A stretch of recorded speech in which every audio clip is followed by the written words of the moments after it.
Welcome to our new series, Mind Your Own Business. If you want to hear how the people behind the UK's fastest growing companies are making it happen, please stay tuned.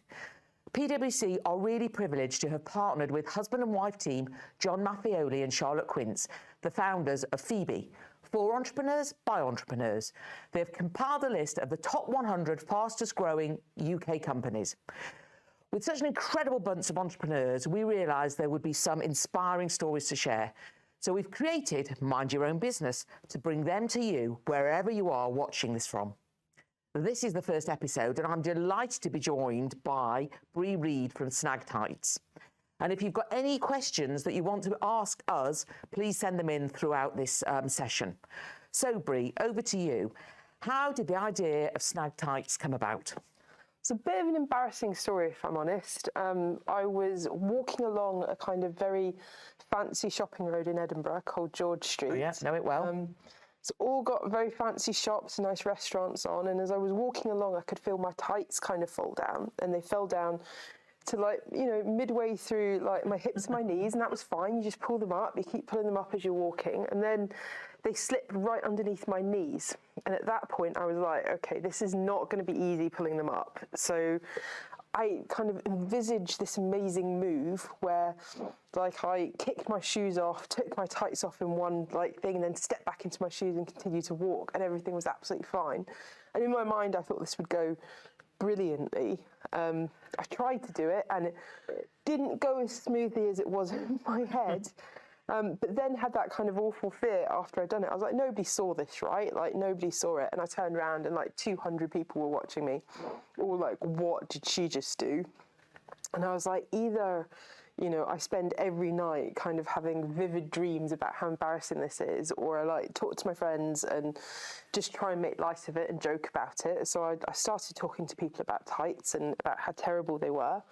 And turns out everybody had a similar story. It wasn't just me. Right. Loads of people did. And being a kind of absolute data geek, I was like, this seems like it's a problem, but how big is it really? So I interviewed using Google surveys 3,000 people, a demographically representative sample of the UK, to find out how many people didn't like their tights. And it was actually 90% of people couldn't find tights that fit.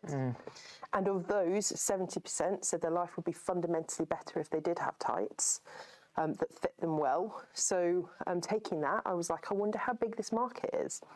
Did my kind of desk research, and it was worth $56 billion. And at that point, I thought, $56 billion market where 90% of people say the product doesn't fit for purpose, there must be something in this. And I decided then that, if nobody else was going to fix tights, I would work out how to fix it and do it myself. Wonderful. And what happened from there then? So that was a hard bit. It took me 2 years of phoning people up and learning about tights and buying every single pair of tights available in the market to actually work out what was wrong with them and work out how to make a good pair. And it turned out what was wrong with them is that actually extra small tights and extra large tights were actually all the same size. So, they just made them in slightly different lengths, but they literally same machines, same tights, and it was all kind of this awful kind of slight con really that people were putting on everyone, and no wonder they didn't fit. No. So yeah, and then it was just kind of piecing together how to make a pair of tights that really did fit and stayed put and were comfy. Fantastic. And so your whole purpose was about how do you create tights that are affordable, ethical, and actually fit okay. How have you embedded that purpose in your business? So I think for me it was really important that it isn't an afterthought. It's we wanted to be really ethical right from the start. So we are single-use plastic free, we used recycled water in our dye houses, we use alternative energy in our actual production facilities. For me, I knew that that's never why someone's going to buy a pair of tights, right? No. But that's how you can look at yourself in the morning. That's how you can feel okay with what you're doing and the impact you're making on the world. So it was always really important for me that it be really ethical right from the start. And I think that's a kind of thing that you just have to commit to. You can't do it by halves, and I don't think you can really retrofit it. It has to be part of the ethos right from the beginning. Wonderful. And how have you created that? Because, you know, the pressure of the world makes it quite hard. So how have you made sure you haven't compromised on that, the purpose? So I think you just have to really say no. And, you know, people all the time want you to compromise your values. And I think, you know, you need to be really set on what you're doing. And for me, it was, you know, firstly, these tights fit. Secondly, you know, they're ethical. And thirdly, they're affordable. And, you know, the real compromise comes, I guess, in the affordable part of it. And for me, that's about managing margin. And we make sure we don't take a lot of margin on our product, so that when, you know, when we sell to a customer, effectively, they know that they're getting a quality product, and that the margin is effectively, you know, just because it is a better product. But I think with that, you need to be really kind of honest with your customers as well about where you won't compromise quality, and, you know, you won't compromise your ethics. So, for instance, people are always asking us, you know, could you do tights that are cheaper? And you're like, you know, yes, but do you really want to buy, you know, tights where we don't know that everyone's been paid the living wage, we don't know that they've been produced ethically, we don't know all of these things about them, and we won't change that as a company. No. So you have to really explain it to people. And actually, if you link to that explanation, I suppose, and your customers, and actually, you know, you're very, you know, you're one of these newish companies whose social media presence and customer following is actually huge. How have you gone about to create that?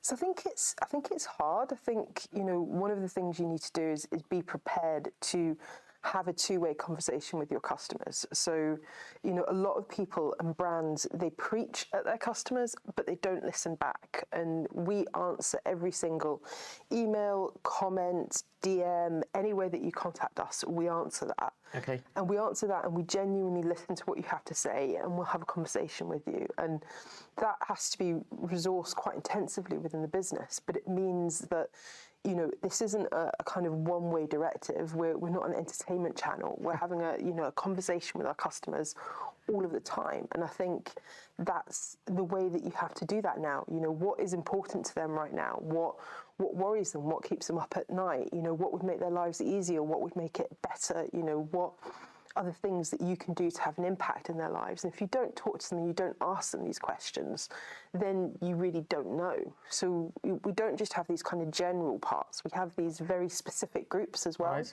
So we have a group called Snag Club, which is the group that does all of our product innovation. So, you know, before we develop a product, we go to Snag Club and we go, you know, what do you want to see? What products can't you get? You know, what do you think could be done better? And they make those suggestions, then we survey them, then we make prototypes, we show them the prototypes, we take those prototypes and we actually make real products from them, then we get feedback on that, and the whole way through they're super, super involved in that. And that's really important. And then at the end it's about what colours do you want, you know, what time of year do you want to see this, and really involve them in that direction. We then have another group called Outfit of the Day, which is, you know, what Snag products are you wearing that day? You can share your style, you can get tips, you can do all of that type of stuff. And we've recently just started a third group, which is called Not Safe for Work, because everybody wanted to show their sexier side as well. So, you know, that's people who are very passionate about, you know, the sexy elements of what we do, and sharing their kind of ideas and their thoughts and their pictures around that as well. And are they fluid groups, or is it the same? You know, how would a new customer get involved in that?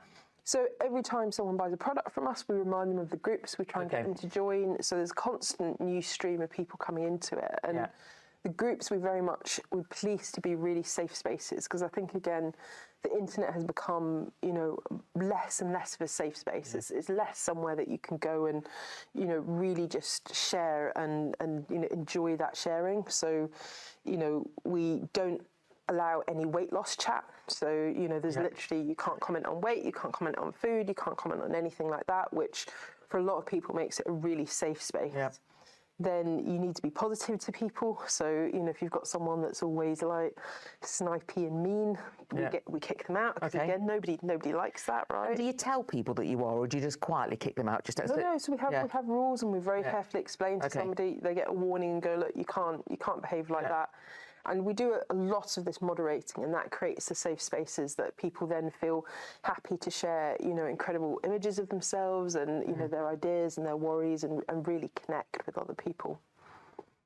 Gosh, it's fascinating. And actually, creating that community, presumably then, as you say, gives you lots of different ideas for products that you can either say yes to or no to. What's the zaniest idea anyone's asked you to do, and have you actually delivered on it? Well, so there's been some really interesting one.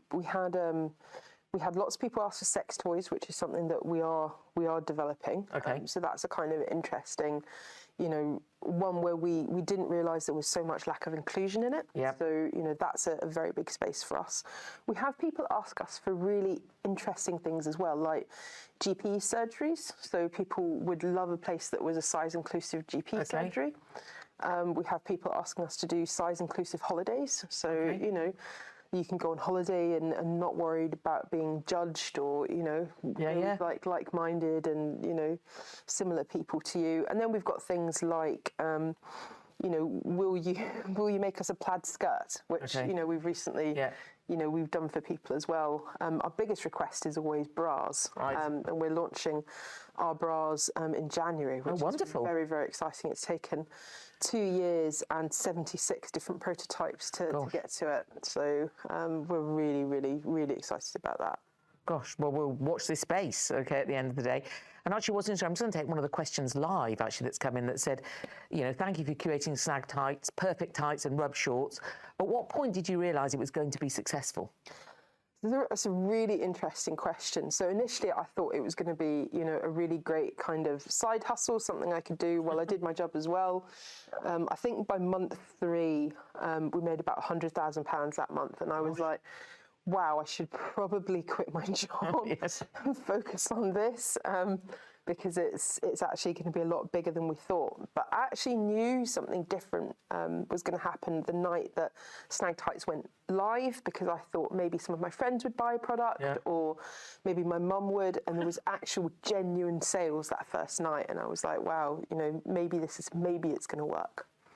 Wonderful. And actually, just another one that isn't a question, but actually Georgie wants to say huge thank you for the investment and time you put in, because she's a big fan, so a user. So hopefully, Georgie, you are in one of the community groups. If not, get yourself in the community groups. Yeah, definitely. So I'm sure there's been lots of struggles along the way, and as we look at retail and we look at, cost of inflation and the impact of the consumer, what are you seeing in terms of retailing, and where do you think the future of retail is going to be? I think it's really hard for people at the moment, and I think, when people can't afford to heat their homes, what they're buying next is not going to be a critical concern for people. And I think it's really important for us as retailers to understand those pressures that are on customers at the moment, and that, it's not a time where people can splurge on loads and loads of different things, and it's about keeping costs as low as we can, even though stuff is hard for us too. It's explaining why, when prices go up, why they're going up, and that it's for the genuine pressure businesses are under as well.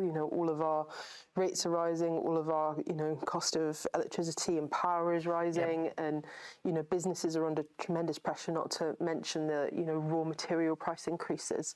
But I think the best thing we can do is be honest with our customers about that, but also listen to them being honest to us in return, and really take the time to understand the challenges and work out if there are things that we can do that can make it a little bit better, like bundling shipping, looking at cheaper options for people around that, all those kind of little things that you can do that just make a tiny little bit of difference for people.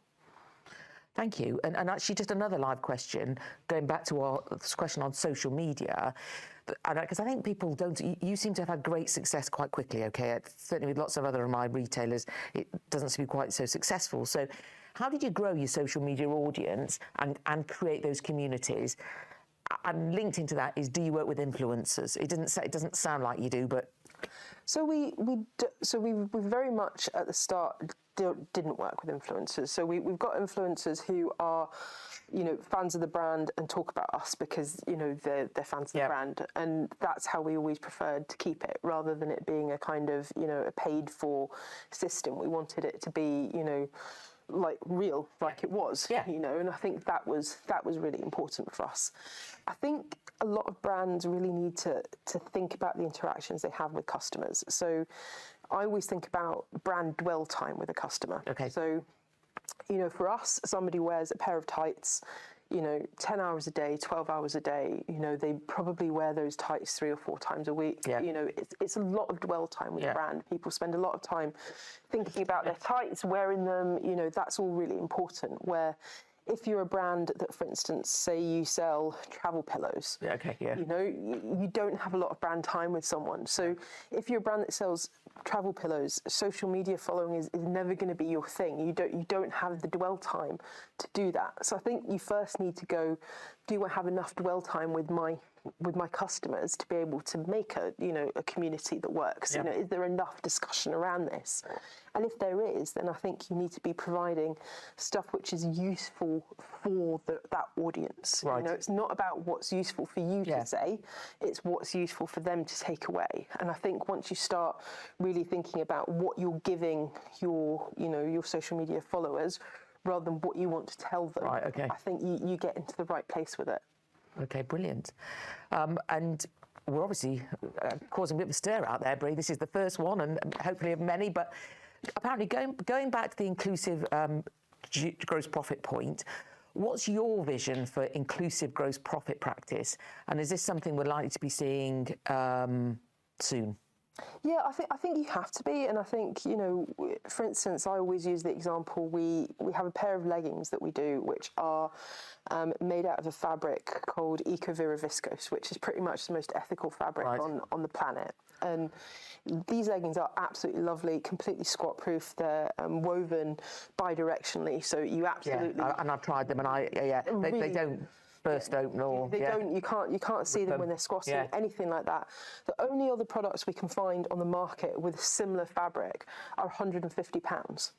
And we know that company is taking a ridiculous margin on that product because they can, right? Because they're selling them as, eco product and people are prepared to buy it. And there's just something so wrong for me when, you're trying to do something that's good, it's ethical, and you're putting such a massive margin on it. So for us, we use a fixed percentage margin on all of our products. We sell effectively a better version of that product, but similar fabric for £29.99.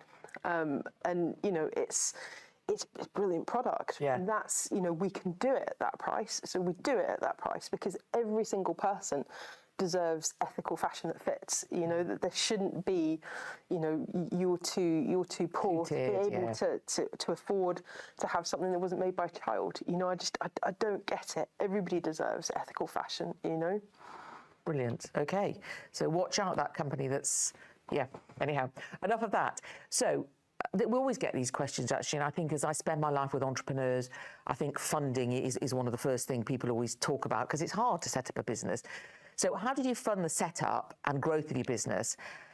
And how much did the fundraising distract you from running the day-to-day side of the business?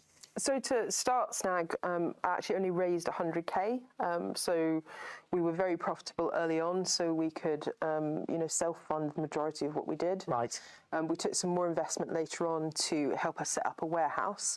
But for me, I got that investment from friends and family, and I found having a really good business plan where you could explain what you were doing, what your kind of ambitions for it, was really important. But I think also having people that had believed in me from previous jobs, and I think don't be afraid to knock on all the doors of people that you work with that believe in you, that believe in your vision and really try to do that. I think also having people who will help you do that and will kind of make you stick to it is really good. One of our first investors, he did a value of the business on paper, and I was just like, is it really worth that much? And he was like, you will stick to this. Yeah. And I was like, okay. And he was like, everyone you speak to, you will stick to it. And I was like, all right then. And I did. And, we got the investment through. Okay. So it's a combination of using your network, if you've got one, bouncing off other people, but actually listening to them and helping them challenge you to keep to your purpose. Yeah, and I think also really thinking about what you need the money for. Right. And I think a lot of the time, a lot of what happened with Snag was negotiating with people very early on to believe in the product, so you didn't have to spend a lot of money up front because they knew that if it was successful, they would get a lot more business. So, really trying to get people on board with the vision and try to keep those initial costs down to the absolute minimum, and also making sure that you have a really good COGS model. So as soon as you start selling your product, you're making money, and then you're not really reliant on anyone else after that.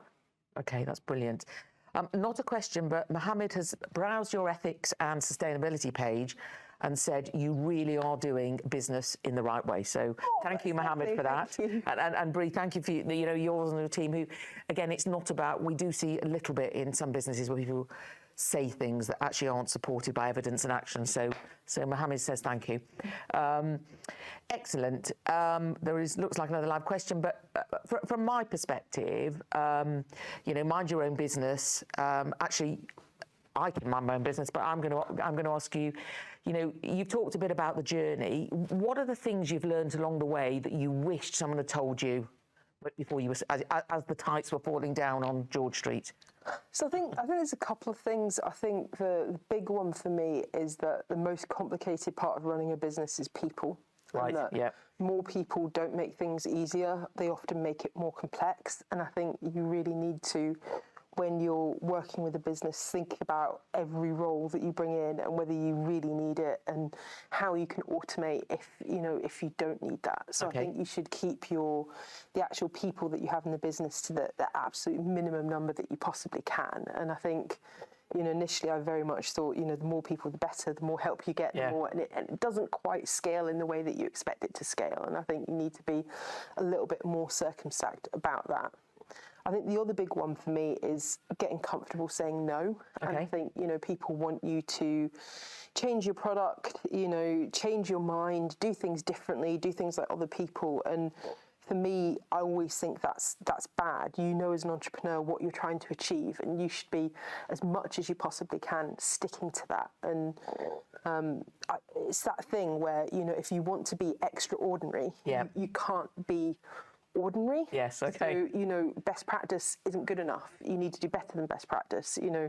Just because you saw some other company doing it like that doesn't mean that that's the best way to do it. You always need to be pushing yourself beyond those boundaries to do more, to do it differently. And even sometimes if you're doing it differently just for the sake of doing it differently, you're not going to find better ways of doing things if you don't push those things. Okay, so it's focused, learning to say no. And that the people one's quite interesting because, again, when you talk to entrepreneurs, everybody says, actually, there's a war for talent. You can't get the right people. But actually, your experience is surround yourself with the right people, not necessarily too many of them, at the end of the day. Excellent. Last question, I think, from the live, because we're going to have you back in a few months, I think.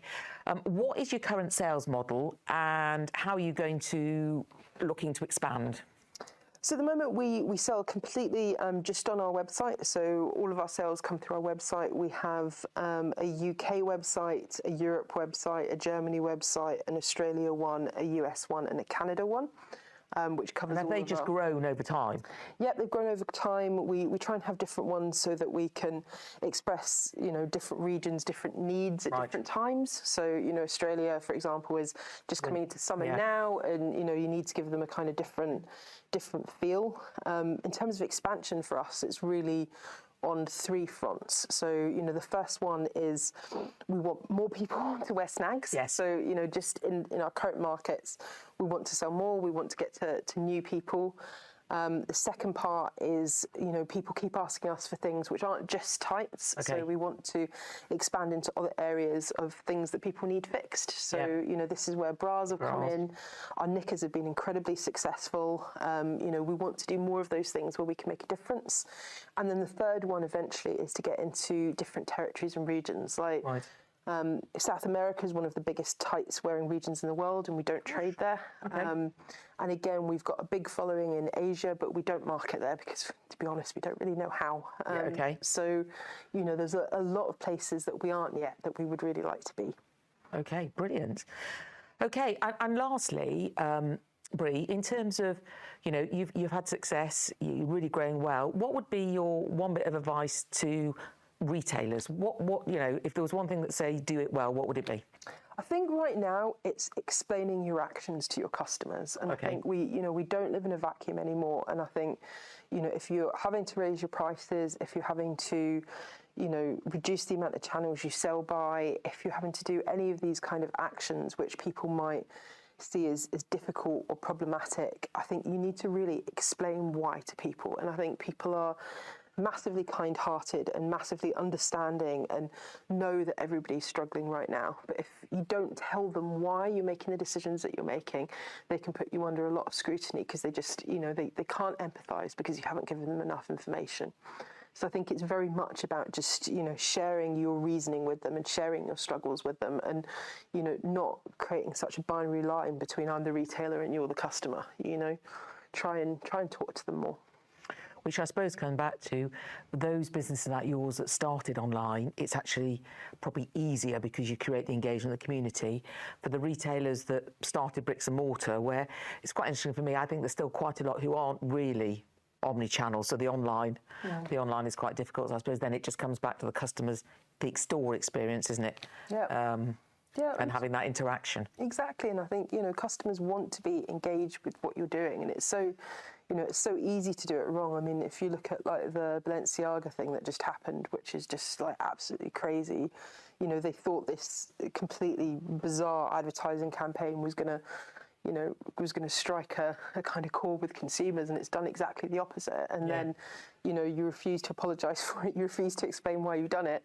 It's really kind of off-putting, and I think, not that like anybody can actually afford Balenciaga anyway, but you can see how it's creating a kind of real division between them and their customers, and that's not something you ever want to do. And if you do cock up, you need to apologise for it, explain why you did it, explain what your decision making was towards that point, and just explain why, and you find that people are a lot more understanding that way. Yeah, and have you had any of that? Not those Balenciaga, but Oh, all the time. Right. We make mistakes all of the time, and I think that's the thing. If you're going to be active on social, you always end up in positions where you've said something that offends somebody or isn't quite right, or you don't quite understand the implications of it. And I think the most important thing is just to go, whoa, learn from it and go, wow, I hadn't thought about it in that way, and thank you for like teaching me about that.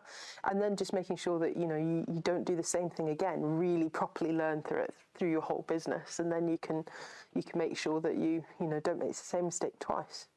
Okay, and very lastly, because I keep saying lastly, but my last one, just entrepreneurs, you're 24/7 or 27/7 if there was that those hours in a day. Do you have any downtime? And if you do, what do you do? I don't have a lot of downtime. Okay. I've got a little baby as well, so she takes up pretty much all of my downtime. So there's pretty much 24/7. Yeah, 24/7. But you love it. I do love it. I like reading books about history, so like that comes in like a little bit. That gives you a bit of a break. Yeah, but that's about it. Okay, brilliant. Bree, I want to thank you so much. It's been half an hour that's gone like that. Good luck, okay? And that audience out there, get buying your Snag Thights, okay? This is an ethical business with real purpose. And we wish you everything, but nothing but success.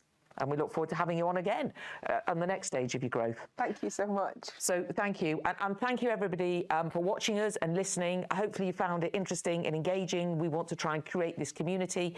So please join us for our next episode of Mind Your Own Business on the 18th of January 2023, where we will be joined by Aaron Gelbond from Bloom and Wild.